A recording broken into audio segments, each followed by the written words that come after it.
দিবে, তোমার যত্নে রাখবে, আরামে রাখবে। আর যদি তোমার দেহখানা যদি ইসলামের বিধান না মেনে চলে যাও, ওই দেহখানা কবরে ঢুকার সঙ্গে সঙ্গে পোকে খাওয়া শুরু করবে। জোরে বলেন ঠিক কিনা? আমার ভাইরা, আমার বন্ধুরে, বাতিজা বলে, চাচা খাওয়ানোর মালিক আল্লাহ, রিজিকের মালিক আল্লাহ, হায়াতের মালিক আল্লাহ। কে কে? জেনে বলেন কে? আল্লাহ। চাচাই কয়, না রে বাতিজা না, ওই কালেমা ছেড়ে দে, ওই ভণ্ডামি ছেড়ে দে, ওই কালেমা পড়া যাবে না, কালেমার অর্থ জানো? কয় জানি, আল্লাহ ছাড়া কোনো মাবুদ নাই, রাসূল তার প্রেরিত বান্দা। কয় না রে বাতিজা না, এই কালেমার অর্থ হলো আজ থেকে খানা বন্ধ, তুমি আর খাইতে পারবা না।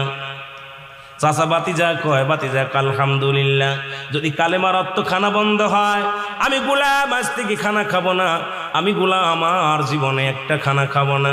যদি কালেমার অর্থ